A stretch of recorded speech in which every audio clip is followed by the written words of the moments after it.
Hi. Hello. Hello, friends. How are you? We're coming at you less hangry. Yeah, we went and got something to eat. And now we're both sleepy. Yeah, I am very eepy now. I could take a nap. For sure. All right. This week we are, just because it's Coming a Sunday. At you with some ASMR. Just because it's a Sunday and we already chit-chatted, we'll just jump right into it because we don't want to be here till 2 a.m. So, this week we are doing spooky New Jersey. I keep wanting to say New Jersey. It's New Mexico. Beach. We did New Jersey last time. I'm living in the past. This is cute. New Mexico. Oh, is that Photos from New Mexico. the little, yeah, very cute. Very cute. Are these like, ooh, that one feels like black obsidian, it feels like. Yeah. What about this?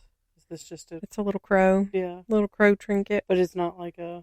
No, I don't Okay. think so. It feels like it's like... I think it's like resin or plastic or something. I was going to say epoxy. I knew that wasn't almost ordered those same little crows to give everybody as my trinkets, but I ordered like charms instead. I love a crow. However, I can't friend them at my house because my dog likes to chase them. Rude. All right. I'm going to jump right on in. Do it. Let me open my squashies. All things that we could have done prior to hitting record. Yeah, because we've had 100% have plenty of time. Hope you don't have earbuds in. All right. I'm going to start. So, Abraham Staub amassed his fortune as a supply contractor for the U.S. Army during the Civil War. And in 1882, he built his wife, Julia, a three-story brick mansion constructed in the French Second Empire style. It was described, like, in one of my sources as being like kind of like a Victorian style is what that style looks like. And it was decorated with the finest of European materials and furnishings. The Staub family, which included 6 children, primarily resided on the second floor of the home, which was accessed by a grand staircase. The third floor housed a beautiful ballroom, and this soon became a social center for high society in Santa Fe, and was the perfect excuse for Julia to show off the home that she loved so much. The family's fairy tale life soon came to an end when Julia's 7th child, a son, died shortly after he was born. Obviously, this deeply affected Julia, and she fell into a deep depression, and it was said that her hair began to prematurely turn white. Following this loss, Julia had several more unsuccessful pregnancies, and eventually took to her bedroom, where she spent nearly all of her time until she died at the age of 52 in 1896. At the time, rumor was that Julia had gone completely mad in the years preceding her death. The 6 Staub children grew up in the house and enjoyed its spacious grounds, which consisted of at least 6 acres of land. Abraham died in 1913, and in the 1930s, the home was sold to R.H. and Eulalia Nason, I think that's Nason, who had plans to convert the property into a luxury hotel. They soon constructed a series of Pueblo revival style adobe casitas around the already existing mansion and carriage house. The Nasons called their business endeavor La Posada, which in Spanish refers to inn or resting place. And also, please don't judge my Spanish pronunciations. I A, can't roll my R's, and B, I'm just doing my best. Over the following years, the La Posada became a popular spot in the arts community, which included a summer art school that was held here every summer that would draw many guests who were considered to be leaders of the Santa Fe arts movement. They would welcome writers and other well-known figures in the worlds of literature and cinema. However, not only has the La Posada hosted countless famous guests and thousands of travelers over the years, but it is said that it also hosts the ghost of Julia Staub herself. It is reported that she loved her home so much that she never left. Over the years, there have been numerous reports of Julia Staub's spirit interacting with employees and guests. One of the first recorded reports was in 1979 when an employee was cleaning late at night and looked up to see a beautifully dressed, translucent woman standing near a fireplace. On another occasion, a security guard reported seeing this same woman and he ran off out of fright. Yet another incident was reported by a hotel operator who witnessed Julia resting in an armchair. In all three cases, it was reported that the spirit vanished just as quickly as she appeared. One more recent incident involves a bartender who stated that during one busy evening, some of the bar glasses began to fly off the shelves one by one, crashing to the floor. On this same night, the fireplace kept being turned on and off of its own accord, and a waitress who had been there for many years continued to drop trays and said that it was as though someone was knocking them upward out of her hands. Me as a ghost. The spirit of Julia Staub has been the subject of numerous ghost tours and was even featured on an episode of Unsolved Mysteries and was featured on the show Weird Travels. Knocking stuff out of people's hands just for the shit of it. Right. All right. So, as per usual, I'm going to do the weird, stupid, crazy laws. Just a disclaimer. Your girl be procrastinating, and I wrote all these episodes yesterday. Yeah, I ran out of time. So I did all of the other episodes, and then this one, I went to go do it, realized that I needed to, pay attention to family and things, and so I had to get up, and then I never got the opportunity to come back to it. So I don't have the list. There may be some repeats. Like I have websites, but I didn't put them all on the list to ensure that there were no repeats. So here we go. I'm learning about these as you guys do. So let's all be shocked together. So when in Las Cruces, New Mexico, you're considered a criminal if you carry your lunchbox while walking down Main Street. So if your route to work is Main Street and you're walking, don't carry your lunchbox. You're buying lunch out that day. I wonder what sparked that. Who knows? Probably a restaurant owner. Probably. Now,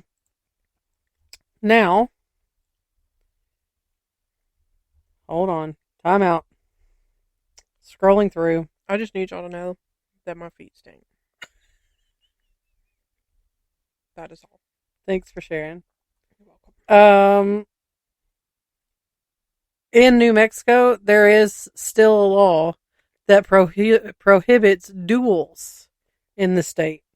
Good. There was an ancient duel that was planned between two individuals who engaged in combat to settle a disagreement, and the state explicitly bans duels. Honestly, that's probably for the best. Right. Here we go.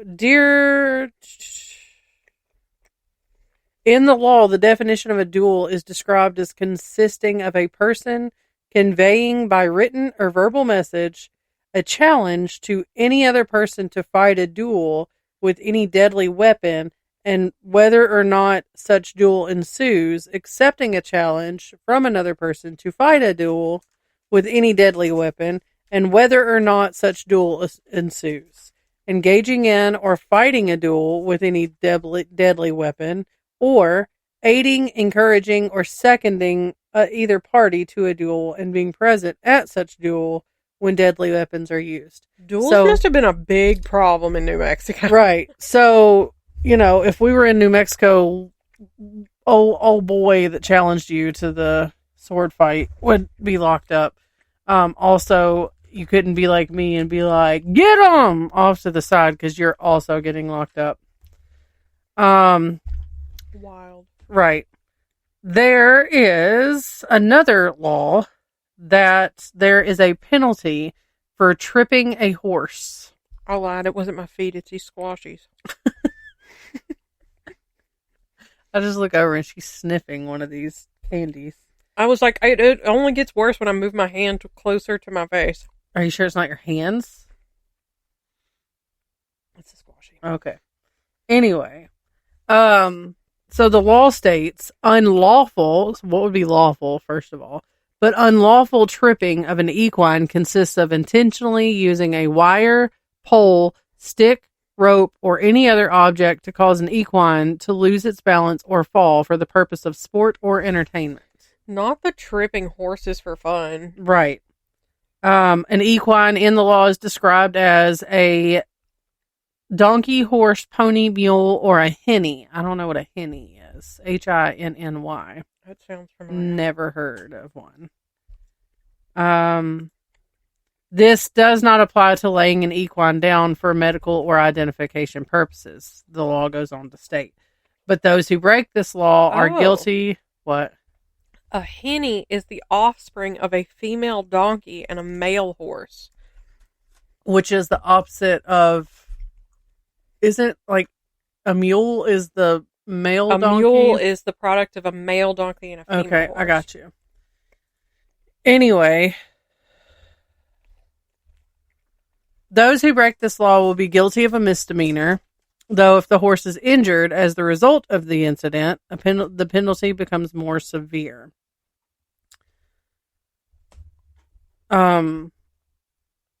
They could be whoever commits unlawful tripping of an equine that causes the maiming, crippling, or death of an equine is guilty of a 4th-degree felony, according to the law. Damn. Moving on to the next one. In New Mexico, it is illegal to improperly use the national anthem or the New Mexico state anthem, O Fair, New Mexico. This law was written in New Mexico Statute 30-21-5. The law defines improper use as singing, playing, or rendering the Star-Spangled Banner or O Fair, New Mexico in any public place or assemblage in this state except as an entire or separate composition or number. Those who break the law are guilty of a petty misdemeanor. I'm still kind of confused. I know. Moving on. Oh, this is one of those weird websites. Time out.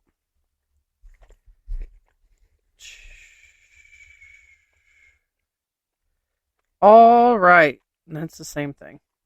You can go on to your next one. Okay. The Chemo Theater was built in 1924 during the Southwestern expansion and opened on September 19th, 1927. Wait a minute. Did I say it was built in 1927? I wasn't listening. You got me. Let me start over. It was your notes say it was built in 1927. I just feel like I said 1947 for some reason.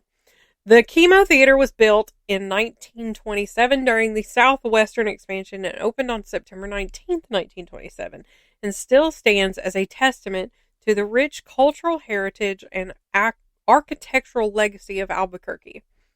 The Chemo Theater features a unique Pueblo Deco design that blends indigenous Pueblo motifs with Art Deco elements and reflects how the city embraced its native roots amidst a rapidly modernizing landscape. On opening night in 1927, 2,000 people rushed to the theater, which had a capacity of 1,300 to purchase tickets for just 75 cents. A series of newsreels and cartoons were shown before the first feature, which was a silent film titled Painting the Town, starring Patsy Ruth Miller and Glenn Tyrone. The Albuquerque Journal described the event the next day through printed excerpts from telegrams received from several celebrities, including Douglas Fairbanks, Mary Pickford, and then City Commissioner Clyde Tingley. In the 1970s, the theater was designated on the National Register of Historic Places, and in recognition of the chemo's architectural and cultural significance, the city of Albuquerque purchased the movie palace in 1977. It was put up to community vote, and the community voted to purchase the theater. And they refocused towards local theater productions and music concerts, where it steadily regained its popularity. On a Thursday afternoon on August 2nd, 1951, the boiler in the basement exploded and demolished part of the lobby. At least 7 people were injured, some very seriously so, but a young boy perished from his injuries. 6-year-old Bobby Darnall had been seated in the theater balcony with some of his friends when something occurred on screen that had frightened him, and he ran down the staircase to the lobby. Just as Bobby arrived, the boiler exploded, taking Bobby and part of the lobby with it. It is said that the spirit of Bobby still haunts the chemo today, but Bobby isn't the only spirit said to be roaming the aisles of the chemo. There have been sightings of an unknown woman who wears a bonnet that is seen walking the halls of the theater, and she just appears as though she is going about her business. Nothing more is known about her, and she doesn't disturb anyone and just seems to be strolling around the theater.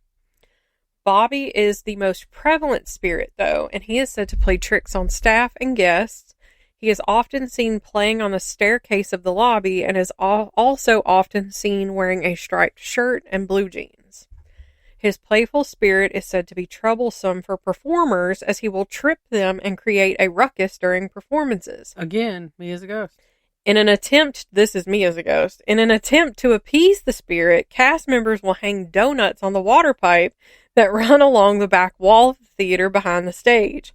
Often the treats are gone the next morning, and the ones that are left behind are said to have small bite marks in them. During a Christmas production one year, the crew was preparing for the show and took down the stale donuts, which ended up being a huge mistake. Almost as soon as the donuts were removed, the technical rehearsal of the production became a disaster, and anything that could go wrong went wrong. There were issues with everything from sound to lights, and when the treats were replaced, everything began to run smoothly again. Feed me donuts, and I will be... Right. Okay. God. Anyway. All right, so this list starts out with a whopper, okay? Mm-hmm. Men are allowed to go naked as long as their genitals are covered. Then that's not naked. It's fine for women to go topless providing their nipples aren't visible. So just slap some pasties on. Honestly, good. I'm glad. Equal rights. In Carrizozo, women are banned from being unshaven in public. Does much up. Shave them legs and pits. And then it says, does this extend to eyebrows? State officials mandated that 400 sexually explicit words be removed from Romeo and Juliet. Whack. Because it says, because everyone knows that Shakespeare is the leading cause of promiscuity in teens. Right. However, in Carlsbad, it is totally cool for a couple to have sex in a parked vehicle during their lunch break, providing there are coverings on the car or van windows to prevent others from seeing inside. In Deming, you can be arrested for public spitting. This includes sidewalks, steps, and floors of public buildings. Apparently, spitballs are only a prosecutable offense if they land directly on the floor.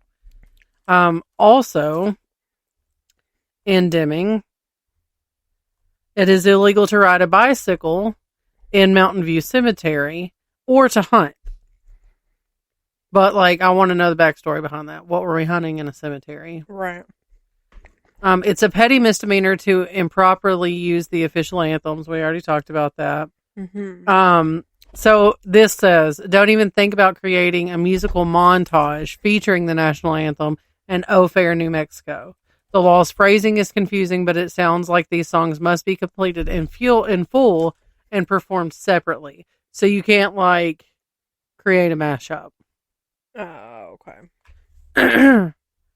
It is against the law for women to pump their own gas or change a flat tire. Apparently, men are expected to offer to do it for them. It's probably safe to say that this is one bizarre law that New Mexican women have broken. Yeah. Quotes around this word. Idiots are not allowed to vote. Honestly, clearly we're not enforcing that. So how does this state figure out who should be excluded? Is there a test or something? Some of these illegal things in New Mexico are strangely specific, while others are just plain strange. I want to know what the requirement of idiot is. How do we know? Yeah, how are we defining that? Did I hear Daniel pull Yeah, in? Daniel pulled in. So this, let me read through this. Oh, that law has been, no, it hasn't. So this goes further into the voting situation. Yeah. It was brought about in 1911 and the law has never been absolved. On qualifications for voting, the law states that anyone over the age of 21 who has lived in the state for a year or more are eligible for voting except for felons and those who are insane or idiots. Oh, okay. So it's just like the verbiage of like, if you have been institutionalized, I guess. Possibly.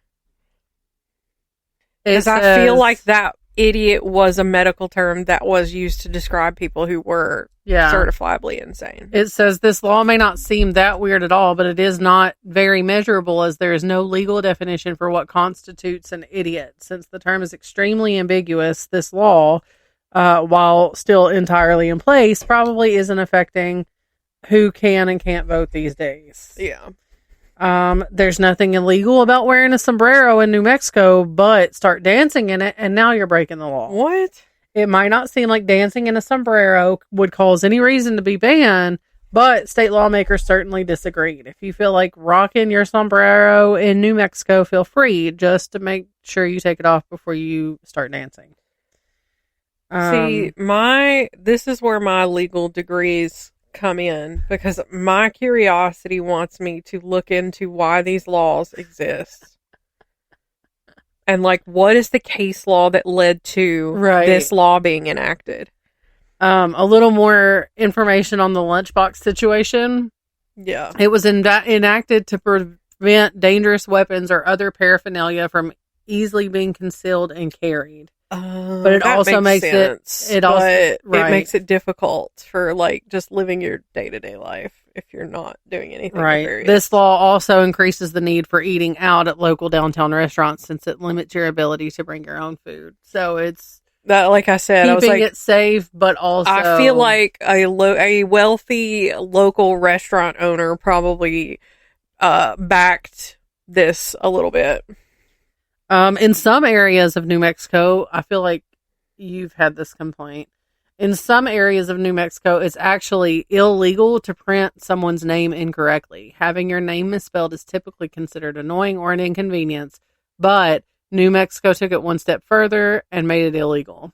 Honestly, good, because you know what? On my first grade class photo, it was either first grade or kindergarten, I am permanently Brittany. Oh, me. It says this law was enacted to protect citizens from forgery or being stalled in obtaining official identification and registration when government and important organization employees misspell names on official documents. I had to wind up for that one. Excuse me. Should have shaved my legs. I shaved mine day before yesterday. Whenever we were at the beach, I went to Ulta and I got this like the Tree Hut shave oil. It's nice. I have recently. Nice. I know that you've used it. We're squirreling for a second, but I meant to say something about this earlier and I forgot. Like I had thought about, I need to say this on the podcast. I know that you've used this before, but I've never used it. until just recently. So you know that I have that one lady that I get my soap from? Yeah. We went in a couple weeks ago because I was running low. And of course, I ended up spending so much money at this little place. If y'all are ever in the need for some good, like, natural, like, good smelling, natural soap that does the job and you feel luxurious after the fact, especially those, and there's another story on this too, now that I think about it, especially those of you that may be listening that have a little bit more melanin than the rest of us. I say the rest of us than us. Yeah. We're of the pink variety. Yeah. She has a lot of melanin enhancing products. Oh. I have a story. Yeah. I'll get there. Anyway, what is it? Lustful Bath is what it's called. Immaculate. You can buy it online. She has a website. Nice. Just Google her. Give her a Google. Head over there, buy you some stuff. The We're soap absolutely smells not amazing. getting paid for this, by the way. No, and I'm pretty sure, my bad. I'm pretty sure that I have dropped her name on here before. I think you have. But I'm still, 2 or 3 years into this, still using her soap, her bar soap religiously. That's literally all I use. So there you go. But anyway, we go in there. I buy several bars of soap because it does last me for forever. Like, I only have to go like 2 or 3 times a year. And I only buy like 3 or 4 bars of soap, each time I go. Yeah. And it's not just me using it. Like, I'll use it because we use rags. I don't just rub the bar soap all over me. Yeah. We use rags.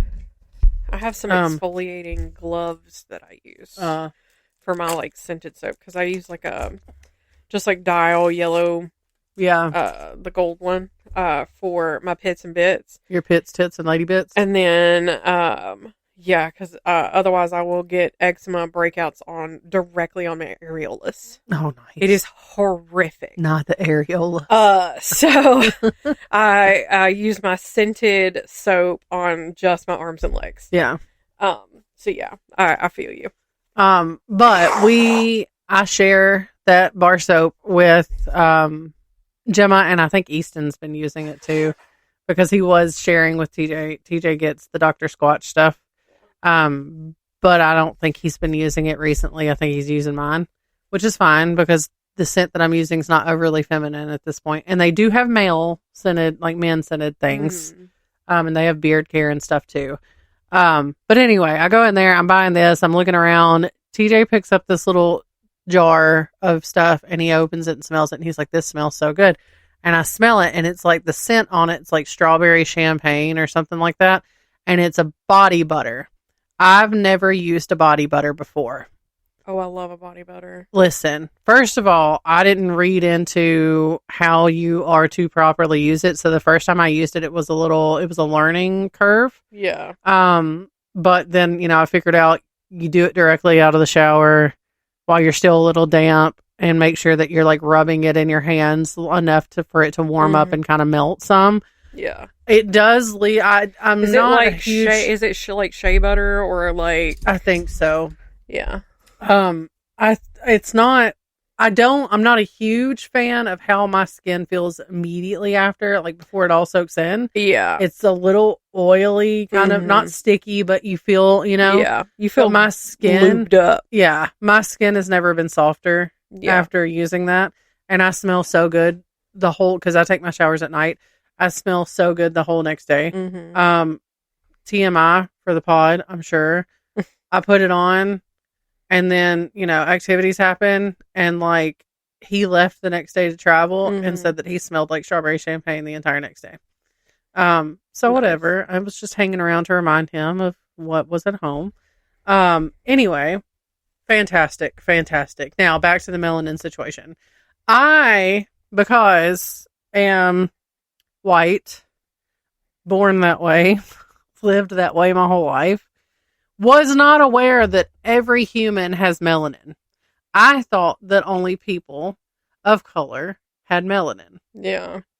Because I have we've been in this booth, Maddie was looking at some melanin enhancing products and I was like, that's not for you. Yeah. And I said this out loud and steered her away. Uh-huh. I did not know that we also have Yeah, melanin. everybody has melanin. It's just like a scale. Yeah. Yeah. But I learned because I was Googling it. We just severely lack it. Yeah. I was Googling it. Melanin is your skin's natural way of protecting from sun. So, like, it's like a natural SPF. So, like, if I'm here's my curiosity, and I've almost hyped myself up enough about this that I want to buy some melanin enhancing products just to see. If you guys know me personally, I am white. Like damn near translucent. Like very, very white. My legs glow in the dark 24/7, 365 days a year, even if I've been on the beach, even if I've been outside all day, all week, all month. I am just white. My mother-in-law, who tans better than anybody I know, who spends more of her life on a beach than most people do that don't live at the beach. Yeah.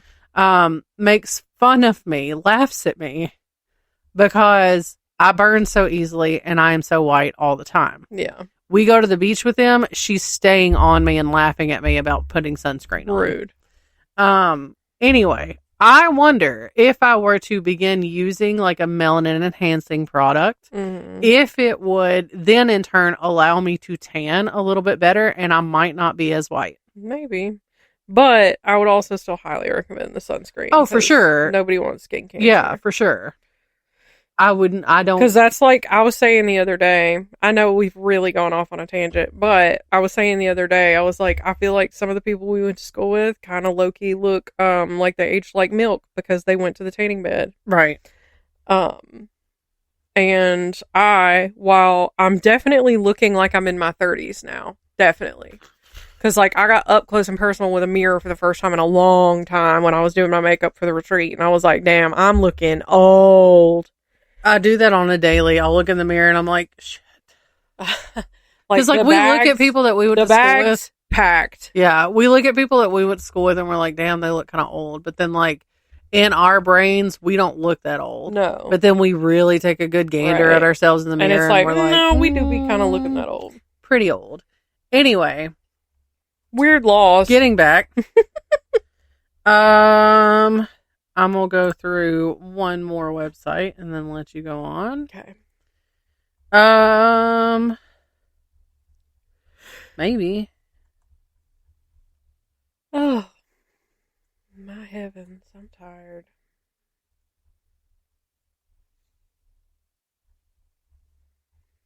These are all repeats. I might be done, actually. It's fine. No public spitting. Don't sing the anthem. No lunchbox. No sombreros. Idiots can't vote. All right, you go ahead. I'm going to look through these last couple things while you're doing that and see if it's all repeats, and then I'll find something else. Okay. Atoka School was built in 1949 and sat abandoned for many years. And it seems that this building has a history of just being creepy. So reportedly, the school closed overnight with no explanation as to why. And several businesses were said to have attempted to reside in the building.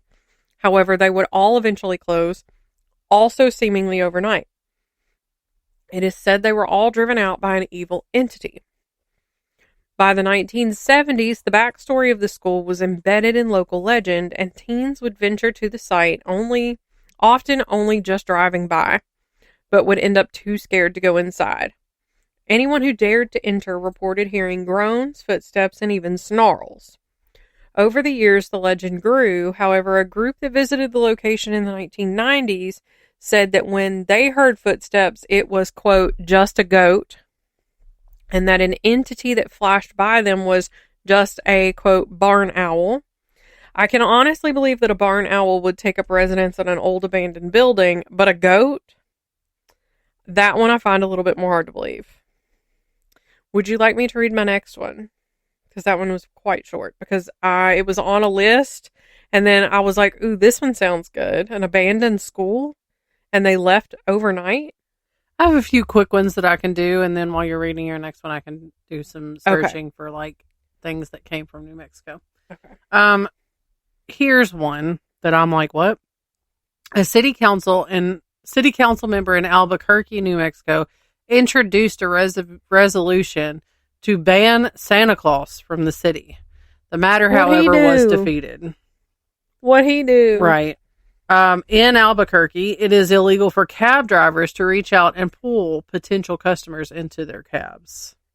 I mean, fair. Right. That does low-key feel kidnapping. Yeah. Excuse me. Sorry.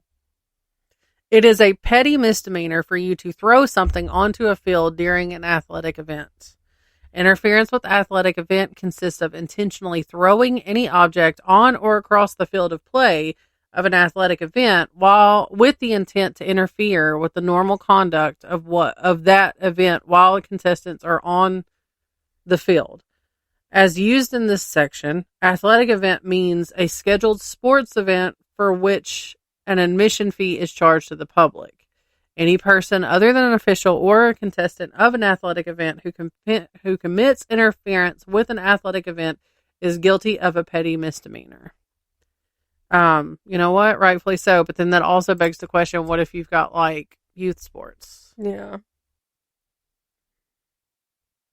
I feel like jail. Just being an asshole. Straight to jail. So all of you people that go to Preds games be throwing catfish on the ice.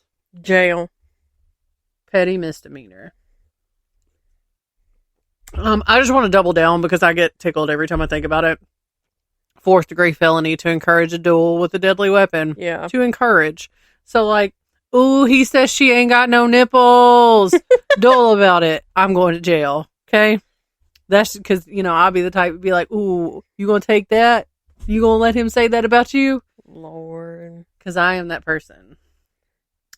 There is a law against indecent waitering, which consists of someone showing his or her intimate parts while serving food or drinks. You know what? Justified. It consists of a person knowingly and intentionally exposing his intimate parts to public view while serving beverage or food in a licensed liquor establishment. Intimate parts means the mons pubis, penis, testicles, mons veneris, vulva, female breast or vagina. As used in this section, female breast means the areola, and exposing does not include any act in which the intimate part is covered by any non-transparent material.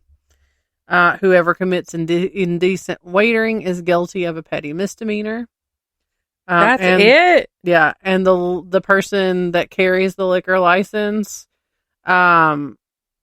is guilty of a petty misdemeanor as well, and the license may be suspended or revoked. So like, I guess places like Twin Peaks, when they have like lingerie night, as long as everything's covered, yeah, we'll be fine. But one little tiny accidental nip slip, you're screwed. You get a citation at most. Right.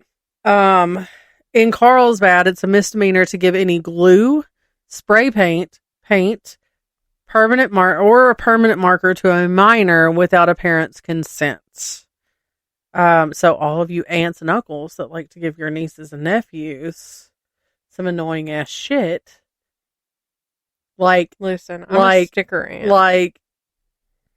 like slime kits. Listen, that was one time.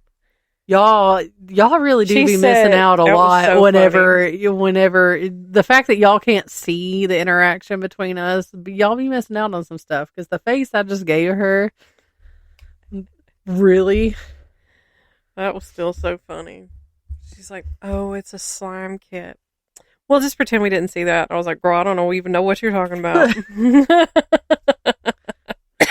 Anyway, so furnishing this to minors is a petty misdemeanor. It shall be a petty misdemeanor for any person other than a parent or legal guardian to sell, offer to sell, exchange, give, loan, or otherwise furnish, or cause to permit to be sold, offered, or to be sold, exchanged, given, loaned, or otherwise furnished any glue, aerosol, paint, blah, blah, blah, so on and so forth, to anyone under the age of 18 without the written consent of the minor's parent or guardian. Well, I mean, that's no different than us having to, like, if we buy spray paint, we have to show our ID sometimes. Right. Particularly at the Walmart. In Carlsbad as well, minors are not allowed to hang out at a pool hall. I'm being fair. Yes. Because generally they're smoking and drinking. Yeah. It shall be unlawful for anyone under the age of 18 to loiter about a place of business in which playing of pool or billiards is the principal business activity, or to engage in any games or amusements conducted therein. The proprietor, owner, or manager of the place of business in which the playing of pool or billiards is the principal business activity will, get in trouble. So, there's that. That's all I got for that. Okay. In 1692, Domingo de Luna was granted land by the King of Spain in what is now known as Los Lunas, New Mexico. And a few years later, Don Pedro Otero arrived under similar circumstances. During the following years, the two families would amass great fortunes through livestock and by acquiring more land, which also added to their power and involved them in local politics. The marriages of Solomon Luna to Adelaida Otero and Manuel A. Otero to Eloisa Luna in the late 1800s finally united these two families into what would become known as the Luna-Otero dynasty. When the Santa Fe Railroad wanted a right-of-way through the Luna property in 1880, the proposed railway tracks were planned directly through the Luna hacienda. In order to gain the right-of-way, the railroad agreed to build a new home for Antonio Jose Luna and his family, according to their specifications. Like the family requested, had manufactured this home, and the railroad paid for it. It wasn't long before a Southern colonial-style mansion was built with adobe materials of the Southwest, and it was completed in 1881. That same year, Antonio Jose died, and as a result, his eldest son, Tranquilino, and his family were the first to reside in the new luxurious home. Tranquilino died in 1892, and his younger brother Solomon took over the reins of the empire and moved into the mansion. In the early 1900s, since Solomon never fathered any children, control of the estate went to his nephew, Eduardo Otero, and he made improvements to the mansion in the 1920s, including adding a solarium, a front portico, and ironwork surrounding the entire property. Eduardo's wife, Josefita, more well known as Pepe, was primarily responsible for these upgrades. She was the daughter of William R. Manderfield, who founded Santa Fe. Pepe lovingly spent her days caring for the gardens and improving her fine home. Over the years, the mansion changed hands several times before it was purchased and renovated as a fine dining establishment in the 1970s. This was when the spirit of Josefita began to make herself known. It is possible that she did not approve of the renovations, or she simply wanted to stay around to ensure that the home she loved so much would be taken care of appropriately. Employees have described her as looking very real and dressed in 1920s period clothing. She is often seen in two former bedrooms on the second floor, in an attic storeroom, and standing at the top of the stairs leading to the second floor bar area. There is an old rocking chair that sits at the top of the stairs, and she is often spotted sitting and rocking slowly. Once an employee approached the spirit, and she stood up and slowly vanished. She is most often seen walking up and down the stairs, and this is such a commonplace occurrence that employees barely even notice it anymore. I would love to be so jaded that a ghost up and down the stairs is just doesn't even bother me anymore. Right. Where there is one spirit, though, there is often another, and that seems to be the case at the Luna Mansion. Another apparition that has been seen is that of a former servant named Cruz, who is thought to have been a groundskeeper. Nobody said how they came to know that this was his name or anything. There was nothing about that. But he is most often spotted on the main level and is said to be very friendly with women and children, and he enjoys playing practical jokes on both employees and guests. On one occasion, he was seen sitting on a sofa as if he were waiting to be served. He was dressed in period clothing and sat relatively patiently on a sofa, and when a waitress asked another staff member why he hadn't been helped, the response was, "What man?" And when the waitress looked back toward the sofa, the spirit faded away. The Luna Otera Mansion is listed on the National Register of Historic Places, and it appears that it was a victim of the COVID pandemic and it closed in June of 2020. There is still an active website, though, for this place, and there is a listing on touristsecrets.com from 2024 that says there is an on-site restaurant and there are events hosted here, such as historical tours, art exhibits, and live music. So you, too, might be able to visit the spirits of Josefina and Cruz. I don't know if it was purchased by anyone. I don't know, that sort of detail, but it does appear that it has, in fact, reopened. And what do you have? Okay, so things that came out of New Mexico. Number one, after 20 months of work, the Manhattan Project scientists at Los Alamos National Laboratory constructed the first atomic bomb.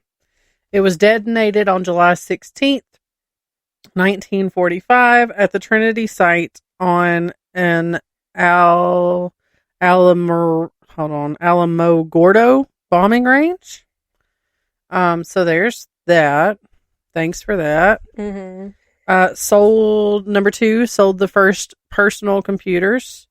It came as a kit. The Altair 8800 was developed by Ed Roberts, co-owner of the Albuquerque Calculator Company, Micro Instrumentation and Telemetry Systems, which shortened to MITS. Number three, the modern clean room was designed. I don't know what that means, but I don't know what a clean room is. It says Sandia National Laboratory scientist Willis Whitfield invented the clean room in 1962. His idea entailed a ceiling-to-floor forced air system to help protect experiments from dust, microbes, and humidity. There we go. Okay. Today, clean rooms are used in the manufacture of everything from semiconductors to screen prints. Yeah. So, also, you like to have a dust-free room when you're painting cars. That's how I best know it. Nicotine patches were created. It was an accident, apparently. Frank Etzkorn, a retired behavioral psychologist at New Mexico Tech, accidentally spilled liquid nicotine on his arm. When the nicotine made him, get your shit together. When the liquid made him nauseous, he realized that nicotine could be delivered via the skin. Required emergency personnel. They required emergency personnel to carry overdose antidote kits. Mm-hmm. In April 2017, New Mexico became the first state to require that all state and local law enforcement officers carry antidote kits. Is it naloxone? Yeah, naloxone. Or Narcan. Yeah. To help prevent deaths from opioid, drug, and heroin overdoses. New Mexico also was the first state to allow pharmacists to dispense this without a prescription. That's I think that's very good, and I think it's very good not just because of addicts, but like I think I've even said this on here before. It's like whenever my granny was going through her cancer treatments and she was given liquid morphine. Yeah. To take orally, the pharmacist was like, is she administering this herself? And we said yes. And he was like, I would highly recommend getting a dose of Narcan just to keep on hand, just in case she accidentally double doses or something. Right. And, and it was before that moment, I had never once taken that into consideration. Right. And so now anytime I hear, especially if I see posts on Facebook about it, well, if Narcan is free, then why can't insulin be free? And it's yeah, you're driving right past the point and you're missing it. It's that's the whole point. But regardless, I'm but it's not just for addicts. It's also for other people going through other things. Right. So now and when I see that kind of shit, it pisses me off. But I think it's very good that they're having to carry it, because you just never know. Right. You just never know. And it's readily available now anywhere. Yeah, there's even some cities that have kind of free little libraries, but it's got Narcan. Yeah. Or clean syringes, which I think is also good, because that, even though it is providing the materials that somebody needs to feed their addiction, it's providing clean materials. So it's not spreading disease to people who aren't, doing drugs. Also in 2017, New Mexico became the first state to outlaw practices intending to embarrass students for overdue lunch money accounts. Oh, hell yeah, brother. Hell yeah. The law also encourages schools to work with parents to resolve payment issues directly. This is in contrast to states like Alabama that stamp "I need lunch money" on children's arms. Oh, I didn't know that was a thing. God. I didn't know that was a thing. That is horrible. New Mexicans were certainly not the first to eat eggs rolled up in tortillas. However, the original owner of Tia Sophia's, a Santa Fe restaurant, claims he was the first to call the concoction a breakfast burrito and put it on a menu. Tia Sophia's also claims that one of their waitresses was the first to use the term Christmas when using both red and green chilies. I love a good breakfast burrito. Me too. I can tell you exactly when I had my first ever breakfast burrito. Yeah. I was spending the night at my friend's Erica's house, and her parents got up and were making breakfast burritos. And I was like, I've never had that.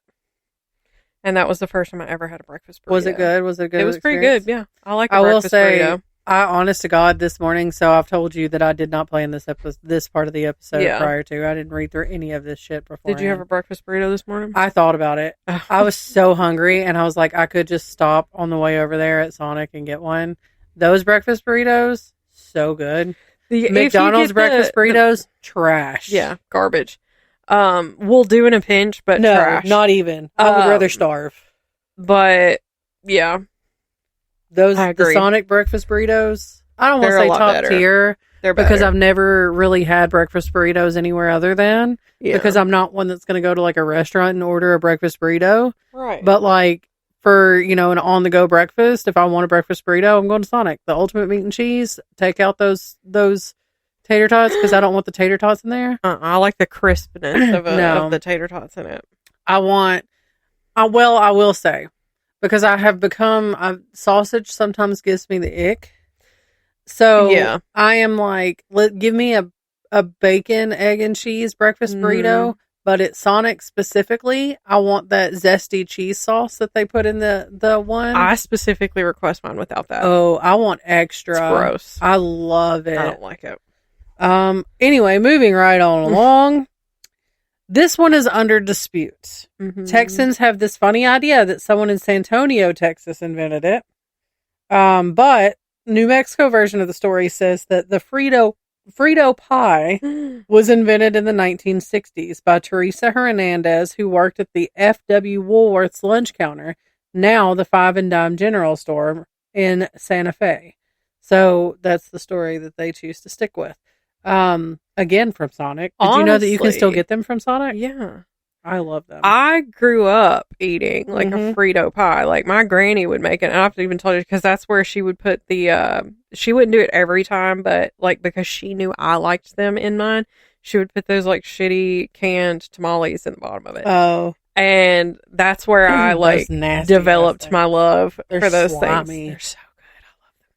I love them things. They're trash. They're absolute garbage, but I love them. They're so slimy.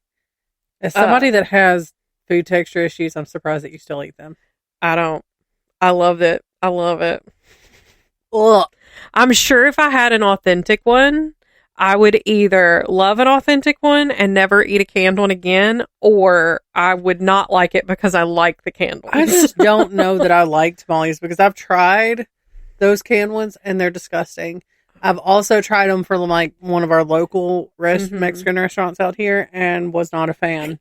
But maybe if I got it takes like a, you've got to have like a palate for. Well, maybe if like somebody's like, because it does just look like a lump of lump. With maybe if I got like it. a true like somebody's aunt that is known for making tamales. Yeah. Maybe I would like that one. Yeah. Maybe I should go ask my neighbors to make me one. They probably make bomb as hell tamales. I don't know what they'd be cooking over there, but it smells so good all the time. Yeah. And if they cook outside, I don't know, or if it's just the smell, like they cook with their door open or something. I don't know. They don't have a goat no more. No. They have lots of chickens now. I don't know how anybody gets any sleep. Like, how do you sleep in when you have a shit ton of chickens anywhere? Because, like, the ones next door don't bother me so much. But I was outside. I was taking the dogs out at like 6 a.m. yesterday morning. And the ones that are across the road that have a lot of them were roosters. So but they have loud. Those are roosters. Yeah. But they are, and they're right next to the house. They are so loud. How do they sleep You any really later? can't hear it at my parents' because my parents live right next door to that. And you really can't hear it when you're in the house. I heard them loud and clear at my house. I'm not from inside, but like from outside, loud and clear. Outside, yeah. But inside, you can't really hear it too much. It's not really that big of a deal. Anyway, there was something else I was going to say. Oh, talking about the Frito chili pies. We'll have like chili cheese dogs at the house for dinner sometimes. And I'm not a huge fan of a hot dog. Yeah. Especially a chili cheese dog. That's one of my favorite ways to consume a hot dog. I can't. But I refuse to like make chili for that. Just like to put the chili in the crock pot, let it cook all day type thing, just to make chili cheese dogs. So I'll get like canned chili and not chili sauce, like hot dog chili sauce, but actual chili with beans. Yeah. I'll get that. Yeah. And Gemma doesn't eat chili cheese dogs either. And so we will. Why do you still make them? Because the boys like them. Oh. So Gemma and I will just eat Frito chili pies. Oh, there you go. But, anyway. Moving right on along. So the guys that were the scientists from the atomic bomb, they may have had a part in the creation of the green chili cheeseburger too. During their off hours, they hung out at the Owl Bar, a little joint in San Antonio, near San Antonio, New Mexico, near the bomb test range. And when they got hungry, the bar's owner set up a grill behind the bar and started serving hamburgers topped with New Mexico chili. So, there's that. That's all I got. Okay. Originally known as the Whittlesey House, it was designed by architect Charles Whittlesey and built on his family's property in 1903 on the western edge of Albuquerque's Highlands. The structure was designed after a Norwegian villa and is 3 stories and features low-pitched roofs with exposed log fronting, rough log-cut facades, and a wide porch that surrounds its eastern rooms. For many years, the house stood virtually all alone on the Highland Hill, with Albuquerque not having grown much in that direction. There's also no vegetation or trees near the house, and the view east to the Sandias and west to the town and river was completely unobstructed. In 1908, the house was sold to Theodore S. Woolsey Jr., who owned the home for the next 12 years, and early photos suggest that Theodore added an addition to the south side of the house and framed out the northwest corner of the main porch. Due to Albuquerque being known nationwide for its good climate, which was believed to be conducive to treating illnesses such as tuberculosis, and located on the highland near the house was the Albuquerque Sanitarium. The head nurse passed the house every day on her way to work and fell in love with it. So much so that she told her suitor that if he purchased the house for her, she would marry him. Arthur B. Hall bought the home from Woolsey, and in 1920 the nurse married him. Clifford Hall, his wife, lived in and eventually owned the house for the next 40 years, and during those years she brought the house through periods of extensive remodel and changes to the interior style. Though Clifford had the home of her dreams, her love life left much to be desired. By 1930, she had divorced A.B., and by 1935, she had remarried to Herbert McCallum, a marriage that also ended in divorce by 1938. During these periods of her life, as a source of income, she would rent out portions of the house. The south porch was framed out, and part of the first level was sealed off to make a separate apartment. The original stable was also renovated and added to, creating an apartment complex. In the following years, Clifford resurfaced the interior walls of the house and used Celotex, a plaster, and wood planking to cover the building's rough wood and burlap surfaces. Honestly, some of these renovations she did sound horrendous. By the mid-1940s, the rough floors were resurfaced with oak strip flooring, and knotty pine siding was introduced to some of the interior surfaces. By 1960, Clifford sold the home due to her increasing age and the extensive upkeep on the structure. The Zeta Mu Zeta House Corporation of the Lambda Chi Alpha fraternity purchased the house as soon as it went on the market. That's Lambda. Lambda? Yeah, that does make sense. Lambda. The added apartments were perfect for the fraternity's interests at the time, though the fraternity eventually moved closer to the University of New Mexico and sold the house in 1966 to John T. Robertson, who leased the structure for several years until it was purchased by the Albuquerque Press Club in the 1970s.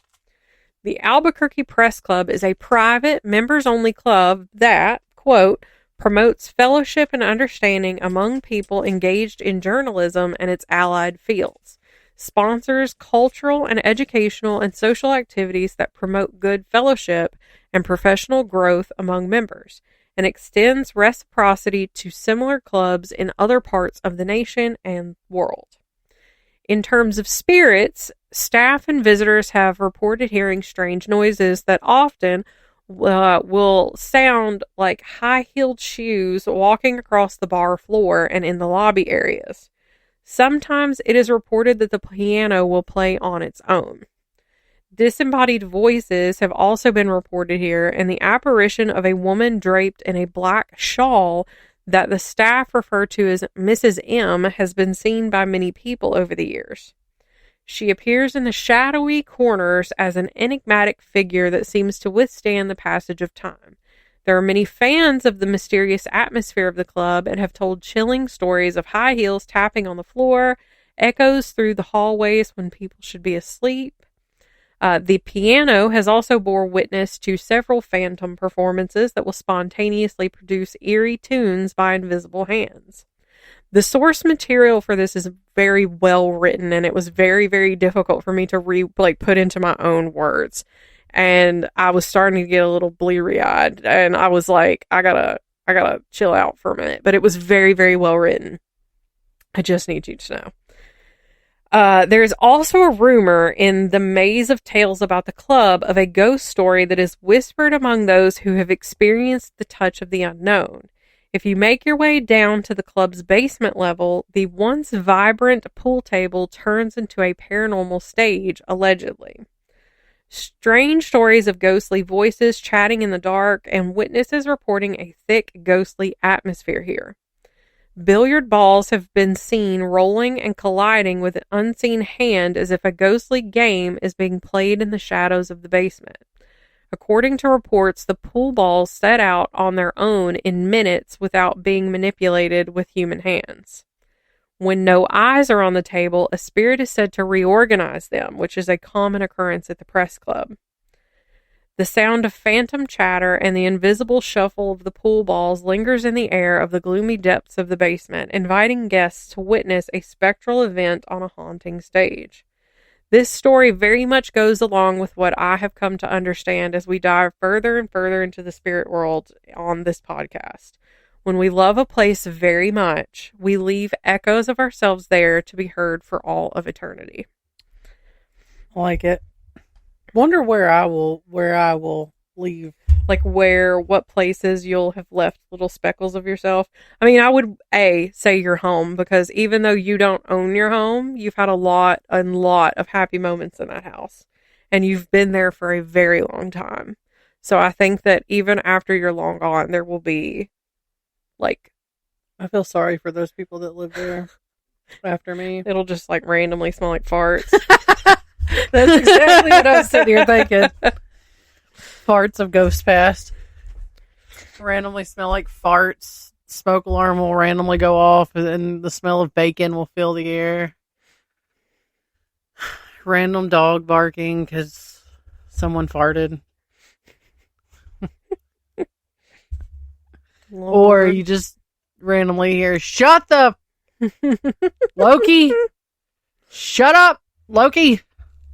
Anyway. Well, that was a good one. Sorry for my being unprepared.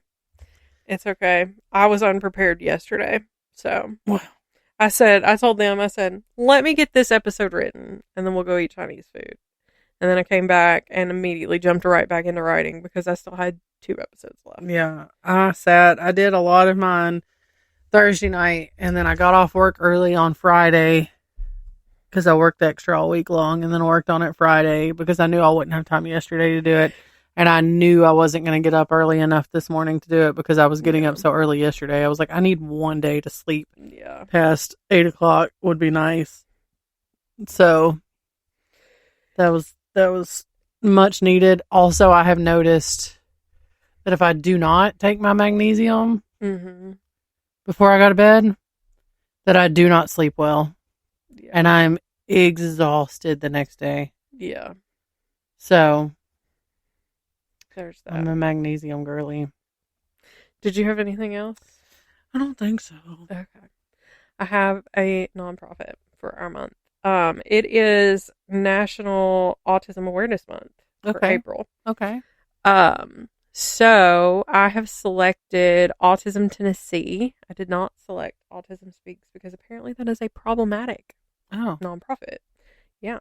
And the puzzle piece situation is offensive. Oh.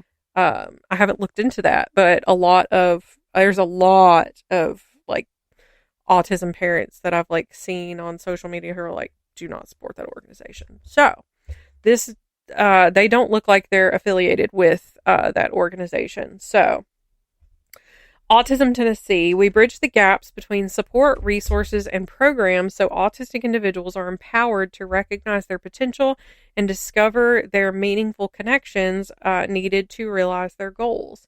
And their vision we envision an interdependent world where diversity is embraced and autistic people have opportunities to thrive.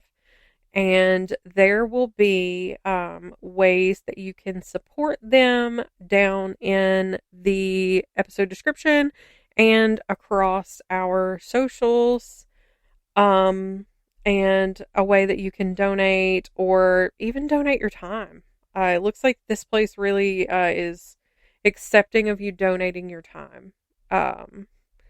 And they do all kinds of stuff. There's a pajama walk and 5K, a birthday bash. They do scholarships for helping autistic students pursue higher education.